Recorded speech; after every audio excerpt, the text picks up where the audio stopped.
The year is 2018. The room is in Napa Valley. Sunlight streams through tall windows. It lands on glasses of dark, ruby-colored wine. Men and women in expensive clothes hold the glasses by the stem. They swirl, they sniff, they sip. They speak in low, reverent tones. Words like terroir and structure and finish hang in the air. At the front of the room, a man named Antoine Dubois holds up his glass. He is a master sommelier. His palate is insured for $2 million. He is not easily impressed. He swirls the wine. He brings it to his nose. He pauses. His eyes close for a moment longer than usual. He opens them. He looks at the bottle on the table. The label is simple, black and white. It says, Vance Thorn. Below that, in smaller letters, 2015 Wild Harvest. He picks up the tasting notes provided by the winemaker. He reads them aloud. His French accent softens the hard, practical words. Source, a single half-acre plot, unirrigated. He stops reading. He looks at the crowd. Dry farmed. That is the term. It means the vines get no water but what the sky gives them. A difficult, sometimes impossible way to grow things. It produces smaller yields, but the flavor is intense, concentrated, honest. Antoine continues reading from the sheet. Variety, Rubus armeniacus. Silence in the room. Someone coughs. The sommeliers look at each other. They know the Latin names for hundreds of grape varieties, Cabernet Sauvignon, Pinot Noir, Merlot. They do not know this name. Antoine looks up from the paper. He smiles a thin, knowing smile, because he knows. He knows what Rubus armeniacus is. It is not a grape. It is a blackberry, a wild blackberry, the Himalayan blackberry to be exact, a plant classified in most counties as a noxious weed, a nuisance. He continues. The canes were originally foraged from a wild thicket, never grafted, never hybridized. He puts the paper down. He lifts the glass to his lips. He takes a small, thoughtful sip. The room is utterly still. They are waiting for his verdict. He holds the wine in his mouth. He looks out the window at the perfectly manicured vineyards stretching for miles. Rows of expensive, pedigreed grapevines, watered and fed and pampered. Then he swallows. He sets the glass down with a soft click. He looks at the people in the room.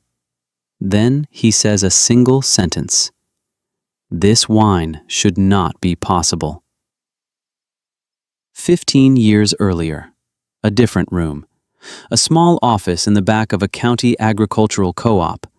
The air smells of fertilizer and dust. A young woman named Alara Vance sits in a worn vinyl chair. Across the desk sits a man named Frank Henderson. He is the co-op manager. A good man, chairman of the county board, coaches Little League. He is looking at a plat map of a piece of land Alara just inherited from her grandmother. He taps a section of the map with his finger, a section shaded in dense cross-hatching. He looks at her with kind, worried eyes. I can't approve a loan for this property, Alara. He says it gently, like a father, not a banker. She asks why not. He sighs. He explains that the half-acre thicket of blackberries is a liability, a documented fire hazard, a host for pests that could spread to neighboring farms. The county classifies it as a nuisance. He tells her she needs to get rid of it. He pushes a pamphlet across the desk. A grant program for the eradication of invasive species. The government will help you pay to rip it all out, poison it, bulldoze it. He is trying to help. He genuinely believes he is protecting her. That thorny patch of weeds, he says, will bankrupt you. It has no value. It is a nuisance. That was the word he used. Nuisance.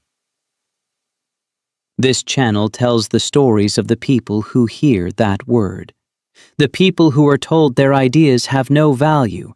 the people who are told to eradicate the wildest part of what they own.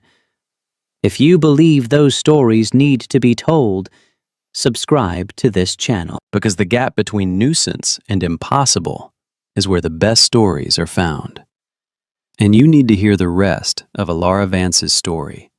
It begins in 2003 with a death and a key and a piece of land. The land wasn't much, 5 acres in the foothills, too rocky for most crops, too steep to run cattle. Her grandmother had lived there for 50 years, lived on Social Security and a garden. When she passed, Alara was the only family left. The lawyer gave her a key to a small, weathered house and the deed to 5 acres of what most people considered scrub land. Alara was 24, working a part-time job at the library. She had no plans, no money, just this land. She stood on the porch of the little house. It smelled of dust and old wood and her grandmother. The paint was peeling, a shutter hung crooked, but the foundation was solid. She looked out at the property, patches of dry grass, scattered oak trees, and on the west side of the property, a wall of green and thorns. The blackberry thicket. It was a monster, 15 feet high in places, a dense, tangled, impenetrable mass. Her grandmother had always called it the thorn, as in, I'm going out to the thorn to pick some berries for a pie. To her, it was a place, a provider. To everyone else, it was a problem. The neighbors complained about it. The fire department sent warnings. It was wild, uncontrolled, and that made people nervous. Alara needed money. Not a lot, just enough to fix the roof on the house, to buy a used rototiller, to try and make a go of this place. A small loan from the agricultural co-op seemed like the logical first step. She put on her best shirt. She gathered the paperwork. She drove into town to meet with Mr. Frank Henderson, a man her grandmother had always described as a very certain man. She walked into his office. He stood up to shake her hand. His handshake was firm. His smile was kind. He remembered her from high school, asked about her grandmother, offered his condolences. He was decent, honorable, a pillar of the community. These are the most dangerous ones, the ones who limit you not out of cruelty, but out of certainty. He unrolled her plat map, smoothed it out on his desk. He traced the property lines with his finger. He nodded. Good soil in this area, he said. Mostly. A little rocky, but you can make a go of it. Then his finger stopped. It stopped on the crosshatched section, the part marked dense, unmanaged vegetation. What's this here, Alara? She told him. That's the blackberry patch. My grandmother called it the thorn. He leaned back in his chair. The kindness in his eyes was replaced by something else. Concern. Professional concern. He had seen this before. Young people inheriting problem properties, full of hope, empty of capital. He began to explain. He used words like invasive and liability and vector. A vector is a thing that carries disease. He made the blackberries sound like a plague. He said the co-op had a responsibility to its members. Lending on a property with this kind of problem was irresponsible. It puts the neighbors at risk. It puts our investment at risk. It puts you at risk. He spoke for 10 minutes. His voice was calm, reasonable. Everything he said made perfect, logical sense. The berries harbored birds that ate the cherries from the orchard next door. The dry canes were a tinderbox waiting for a spark. The root systems were so aggressive they could crack a foundation. He had facts, he had figures, he had experience. 30 years of it. I've been doing this for 30 years, Alara. I have never seen someone successfully farm a wild thicket. It can't be done. He slid the pamphlet across the desk. The grant for eradication. This is your best option. Let us help you fix the problem. Then we can talk about a loan. Clear the land. Plant something sensible. Almonds, grapes maybe, something with value. He leaned forward. His voice dropped. He was trying to connect with her, to make her understand that he was on her side. I'm not going to be the man who helps a young woman like you fail. And trying to tame that thing is failure, guaranteed. She looked at him. She looked at the pamphlet. She saw the pictures of tractors with giant blades, men in hazmat suits spraying chemicals. The after pictures showed bare, scorched earth. Clean, orderly, dead. She said nothing. She just nodded. She folded the plat map. She took the pamphlet. She thanked him for his time. He stood up, shook her hand again. "You're a smart girl," he said. "You'll make the right choice." She walked out of the co-op. The bell on the door jingled behind her. She got in her old truck. She sat there for a long time. The world had just told her, in the kindest, most reasonable way possible, that the wildest part of her inheritance was worthless. Worse than worthless. A liability. A nuisance. She drove home. The sun was setting. It cast long shadows across the land. She parked the truck and walked to the edge of the thorn. It was buzzing with life. Bees moved from flower to flower. Birds nested in the deep, protected interior. The air smelled sweet and green. She reached out and touched a leaf. She remembered standing in this exact spot with her grandmother. She'd been about 10 years old. She had asked her grandmother why she didn't clear the thicket, why she didn't plant something else. Her grandmother had been holding a small, worn hand trowel. Its wooden handle was smooth from years of use. She ran her thumb over the wood. She looked at the thicket. Then she looked at Alara. "All these men from the county," she said. "They come with their maps and their papers. They think the land is a thing you draw lines on, a thing you own, a thing you control." She pointed the trowel at the wall of thorns. "But that thing there has been on this hill for 100 years, before the maps, before the deeds. It knows the soil. It knows where to find the water when the sky is empty. It knows the sun and the wind. The wild things know where they belong, Alara. You listen to them, not the men with the maps." Alara stood there, at the edge of the twilight. She could still hear her grandmother's voice. "The wild things know." She went inside the house.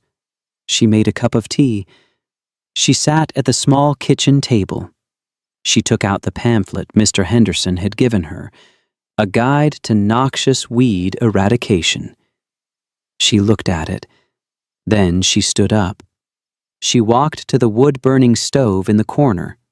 She opened the little iron door. She crumpled the pamphlet into a ball, and she tossed it into the stove. It was not a choice made out of anger or rebellion. It was a choice made out of loyalty, a choice to listen to the land instead of the men with the maps. The next morning she began to work. She didn't have a tractor. She didn't have a loan. She had her grandmother's tools, a shovel, a pair of thick leather gloves, a rusty set of pruning shears, and the small, worn hand trowel. She would not eradicate the thorn. She would manage it. She would not defeat it. She would partner with it. The work was brutal. She started at the edges, clearing away the dead canes from the previous year, a process called thinning. It lets air and sunlight into the plant. The thorns were vicious. They caught on her clothes. They tore at her skin. By the end of the first day, her arms were cross-hatched with red lines. She was exhausted. She had cleared a patch maybe 10 feet by 10 feet. It looked like she had done nothing. The thicket seemed to mock her. She did it again the next day. and the next. Weeks turned into a month. She fell into a rhythm. Cut, drag, pile. The pile of dead canes grew into a small mountain. Her neighbor, a farmer named Silas, drove by on his tractor one morning. He stopped. He was an old man, his face a road map of wrinkles. He watched her for a while. Finally, he shut off his engine and walked over. He looked at her work. He looked at her bleeding arms. "What in God's name are you doing, girl?" She told him. "I'm not clearing it. I'm pruning it." He shook his head. "You're trying to reason with a monster." She kept working. He watched her. He saw the way she chose which canes to cut, the way she was trying to untangle the mess. He stayed for an hour, just watching. The next day, he came back. He had a roll of old wire and a pair of post-hole diggers in the back of his truck. "If you're going to be a fool," he said, "you might as well be a smart fool." He showed her how to build a trellis, a simple system, posts in the ground, wires stretched between them. He showed her how to train the new canes onto the wires. "It lifts them off the ground," he explained, "keeps the berries clean, makes them easier to pick, gives them more sun." He didn't say he believed in what she was doing. He just showed her a better way to do it. It was an act of quiet grace, an investment in her effort, not her idea. They worked together for a week, building the first rows of trellis, using salvaged wood for posts, his old wire, her sweat. When they were done, a small, orderly section stood at the edge of the wild chaos. It was a start. It was a claim, a statement that this place was not a nuisance. It was a farm. That first year, the harvest was small, 50 flats. A flat is a shallow cardboard box that holds about 12 pints of berries. She picked them all by hand. Her fingers were stained purple for weeks.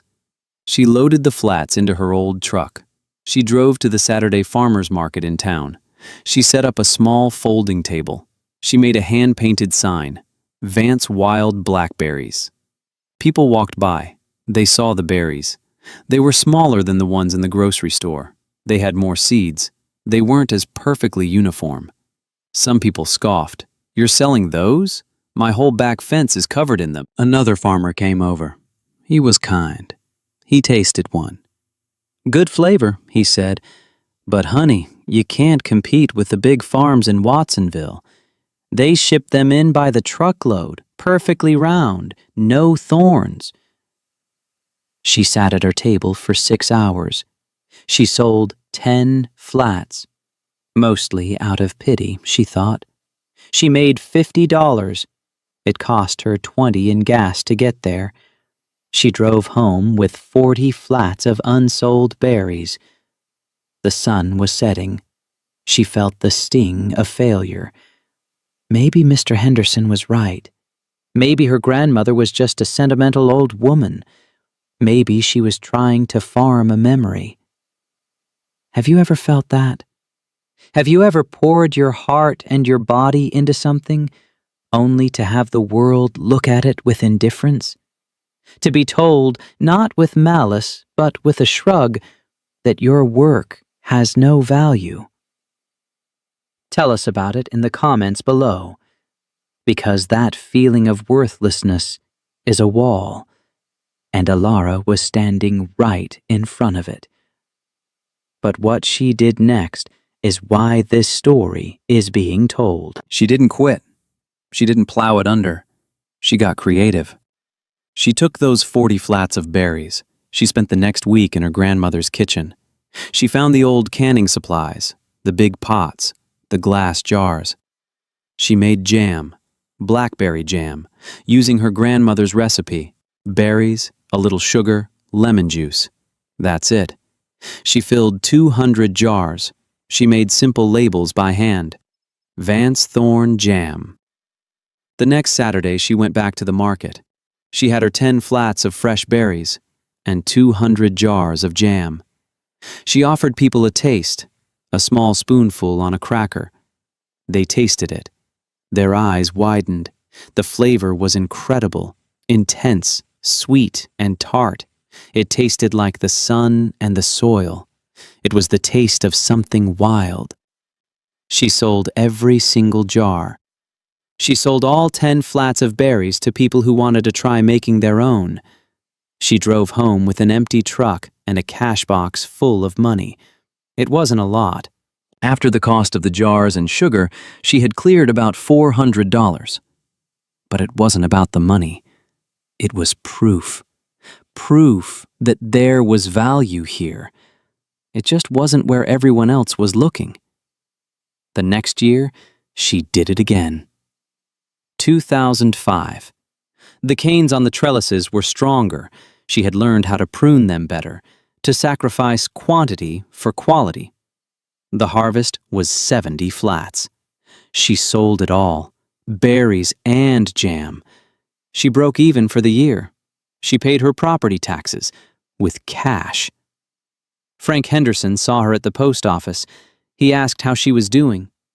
"Still fighting those weeds?" he asked with a smile. She just smiled back. "I'm managing." 2006. Drought. A hot, dry summer. The creeks ran low. The reservoirs shrank. Farmers with shallow wells had to ration water. Crops withered. Yields were down across the county. But on Alara's 5 acres, something strange was happening. The thorn was thriving. Its roots, deep and old, reached down to water sources other plants couldn't find. The berries were tiny, half the size of a normal year, but the flavor was explosive. The lack of water had concentrated the sugars and acids. Each berry was a tiny purple jewel of pure flavor. That year, a chef from a famous restaurant in the city was on vacation. He was driving through the foothills. He stopped at the farmer's market to buy some tomatoes. He saw Alara's table. He saw the small, dark berries. He tasted one. He stopped. He tasted another. He asked her where she got them. She told him she grew them. He asked her how she irrigated them. She said she didn't. He bought every berry she had. He paid her $5 a pound, on the spot, cash. He gave her his card. "Call me next year," he said. "Before you come to the market, I'll buy everything." That winter, she used the money to buy a used rototiller. Cash. She bought more posts and more wire. Cash. She expanded the trellises. By the spring of 2007, the entire half-acre was a neat, orderly system of posts and wires. The wildness had been given structure. It was a partnership. The chef called in July. He kept his word. He bought her entire harvest. His restaurant got a rave review in a national magazine. The reviewer mentioned the dessert, a simple bowl of wild mountain blackberries from an unnamed farm in the foothills. The next year, 3 other chefs called, then 5. By 2008, she had a waiting list. She sold out her harvest before the first berry was even ripe. She was making a profit, a real one. She fixed the roof on the house. Cash. She bought a newer truck. Cash. She was not getting rich, but she was self-sufficient. She owed nothing to anyone. She had taken a nuisance and turned it into a niche.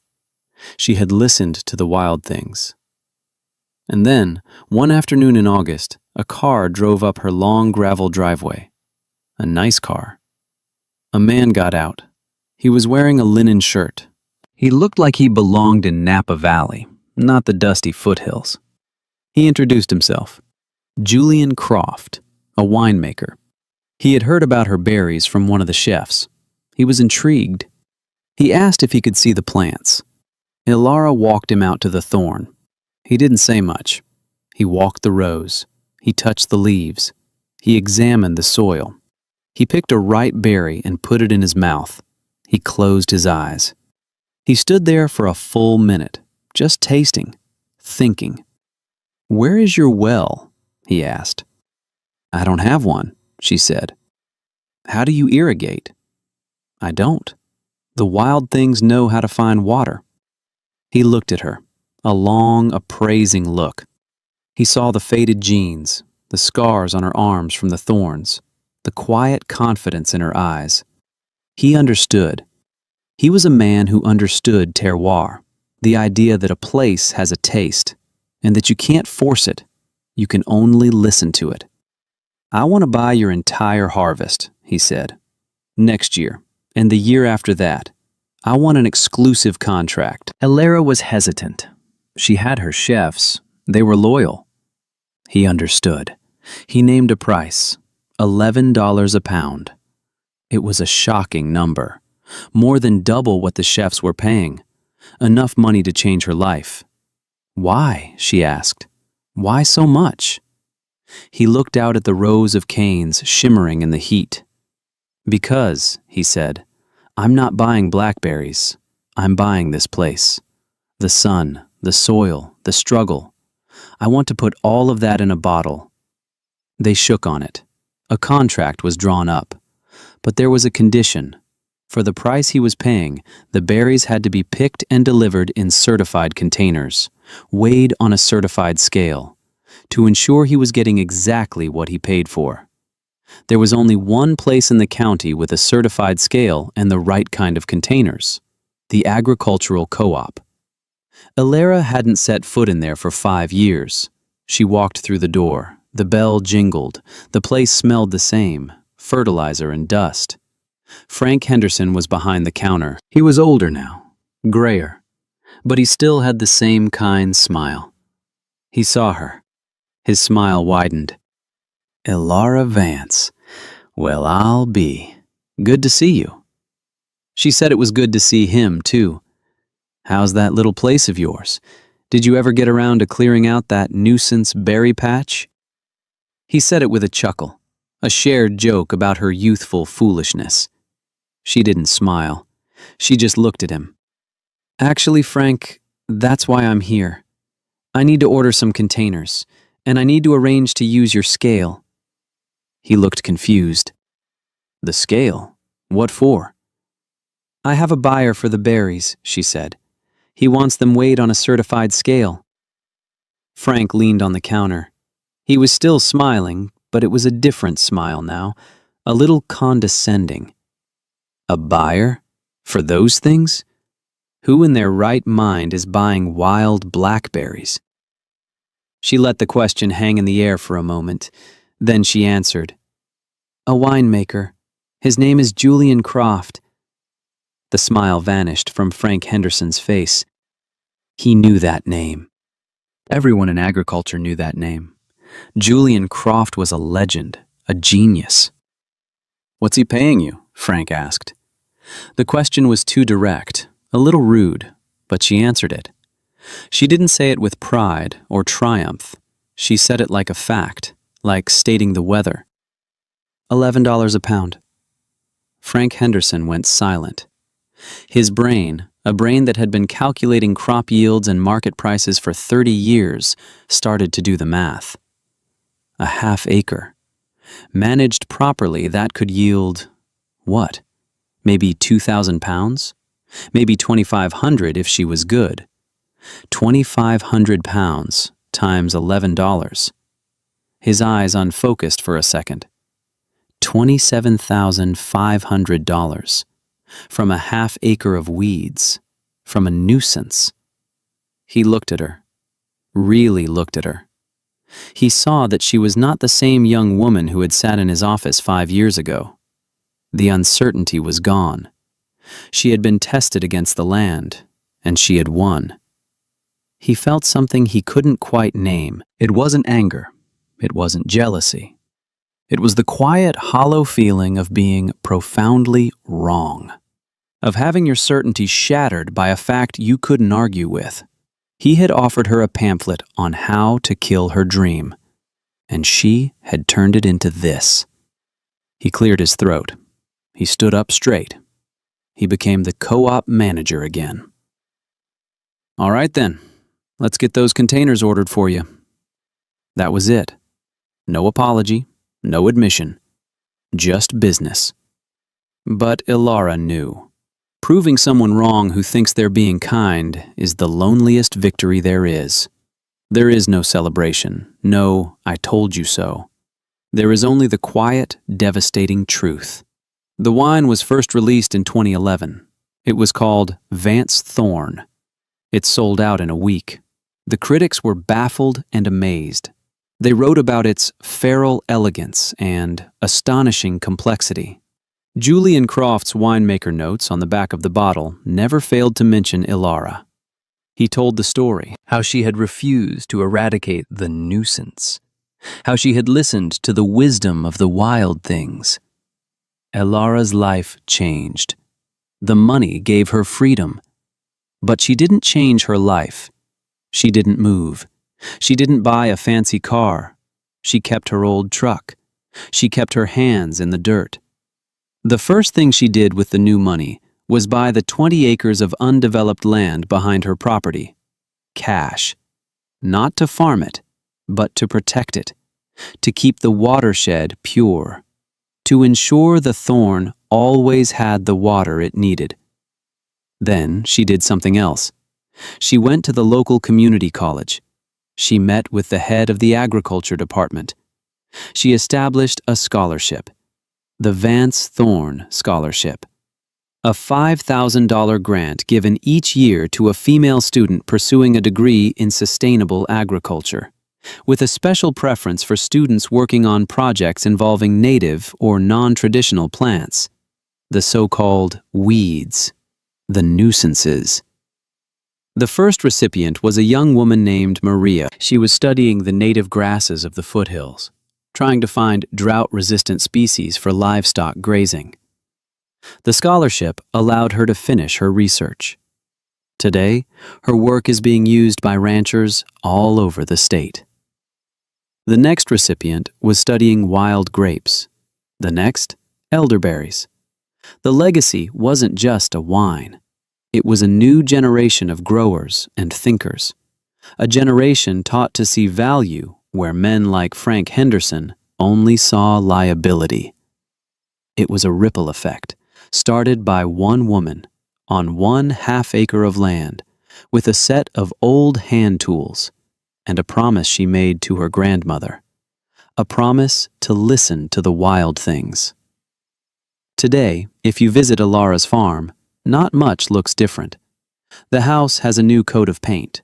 The truck is a little less rusty, but the work is the same. She is out there every day, pruning, trellising, listening. Inside her kitchen, on a hook by the back door, hangs a small, worn hand trowel. The wooden handle is dark and smooth as stone, worn down by the grip of her grandmother's hand, and now her own.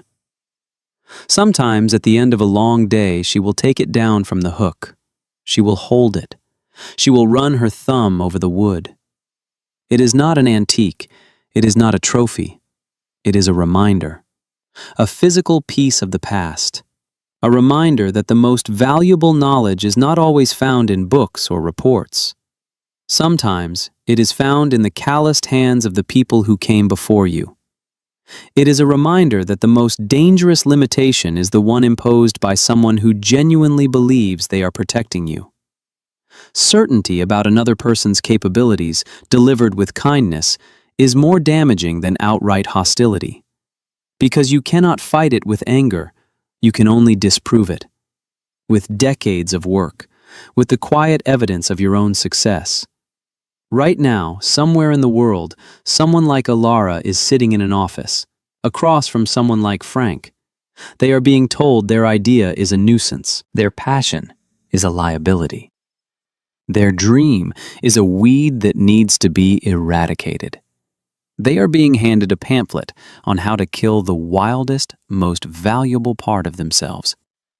If you know that person, share this story with them. Share it not as a lesson, but as a seed, a reminder that the things the world calls weeds are often just flowers in the wrong garden. And sometimes you have to build a new garden to let them bloom.